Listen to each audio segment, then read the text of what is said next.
If your coloured pencil work looks patchy, streaky, heavy or a bit off, you're probably making one of these very common mistakes. In this video I'm going to show you exactly why that happens, and I'm also going to show you how to fix it so that you can get smooth, realistic colour that you can be proud of, using this cherry tomato as a demonstration. So the materials that I like to use are a good hot press paper. Saunders Waterford High White is absolutely perfect.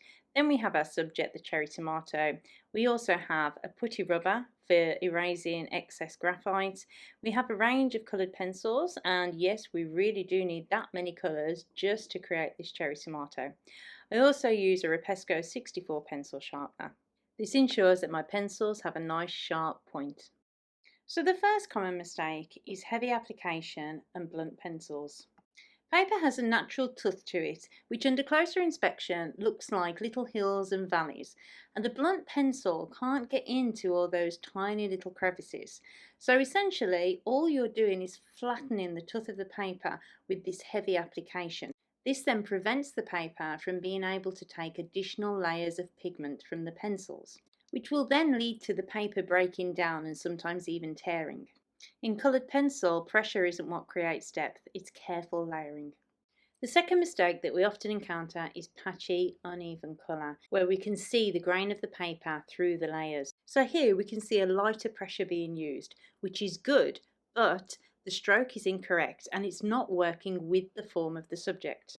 Your pencil stroke should follow the form of the object, not just fill the space. The backwards and forwards motion of this stroke is what's creating the patchy, uneven colour. So, what makes a good coloured pencil drawing? It's a combination of these things: light pressure, controlled even strokes, saturation built in layers, and preserving our highlights. So here, in this demonstration, you can see first of all that I'm using a putty rubber to gently remove the excess graphite. Then I start applying my darkest shadow colour, which is Caput Mortem Violet.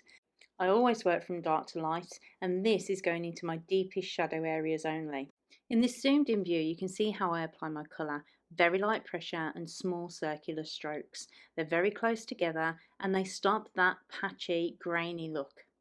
I keep my strokes small, controlled, and following the form of the subject.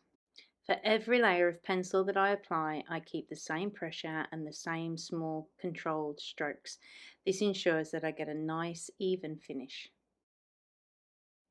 So I move on to my second colour, which is dark red. Again, nice sharp pencil, small, even strokes, and I'm just applying this directly over the top of that dark shadow colour that I put down. This is going to start to build the saturation up in these shadow areas. Coloured pencil is a very slow medium, so you don't need to rush this at all. It takes time. So I'm moving into my third layer of colour now, which is middle cadmium red. And again, this is going over those shadow colours, small circular motions, light pressure, and then we're going to start moving outwards into the white space a little bit. This helps to maintain a nice soft graduation of colour, and so that everything again stays nice and even and smooth. I'm into my fourth layer of pencil now, which is deep red, and again I'm going over those shadow areas and then extending into the white space, into any areas where this colour can be seen. So we're gradually building up the form and the shape of this tomato. You'll see now how I'm going around the highlight areas, preserving them, and also still using that small stroke so that there's no hard edges around those highlights. In fact, around any of the edges at all. It's all really nice and soft and smooth. So moving into our fifth layer of colour now, which is pale geranium lake, and as you can see, the saturation is really starting to build up now, and the tooth of the paper is becoming less visible with every layer that we put down. And this is because our sharp pencil point and nice even layering is filling those little hills and valleys that we spoke about earlier. So you can see that we do not need heavy pressure to obtain a really nice, strong saturation of colour. So I'm working into my sixth layer of colour now, which is scarlet red, and this is where that really lovely orangey red of the tomato starts to come in now. And you can see how I'm working around the tomato, preserving my highlights and feathering my colour out really nice and gently so it's nice and smooth and soft. So we're already on layer 7 now, which is orange glaze, and you can see just how many layers that we've put down already, and the paper still has integrity. It's not broken down in any way, shape or form, and it can still take a lot more layers. It also shows you just how many layers and colours are needed to create a believable, realistic object. So our next layer is the slightly lighter cadmium orange. Again, we're working from dark to light, so we're getting lighter as we go along. We can also see here how the saturation and the contrast that we've built up is helping to make those highlights really pop and shine. So I'm starting to work a few of the yellow tones in now, the first one being cadmium yellow, and this is just helping to amplify all the different colours that we can see throughout this tomato, and there are a lot of them. I'm also popping a little bit of this into the highlight at the bottom so that that area doesn't look stark white. I'm going back now to my scarlet red, which was one of my middle values, one of the more orangey reds, and I'm just working this in very, very gently to sort of meld all these colours together. At the top here there's a bit of texture, and so I'm just stippling with a very sharp point to pop that bit of texture in and give the skin that pitted look. I can also apply this same technique to the highlights there, so that again they have that little bit of a pitted appearance and they're not just a solid white circle.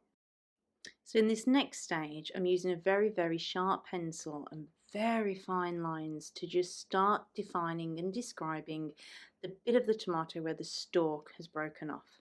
And I then apply a touch of a lighter green just for a pop of colour in that area. I then move on to take an ivory pencil and start working this throughout some of the highlight areas, merging the colour together and giving the reflected light on this spherical object a little bit of a painterly touch so it looks nice and smooth and takes away any graininess that's left. I can also use this colour to enhance any subtle highlights that I want to bring out. And again, no heavy pressure is needed, just a gentle stroking of the colour.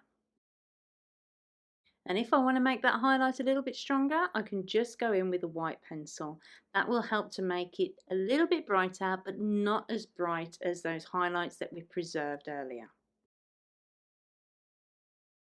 So there you go, 12 or 13 layers of coloured pencil, paper's still intact, and we have nice smooth colour and even saturation.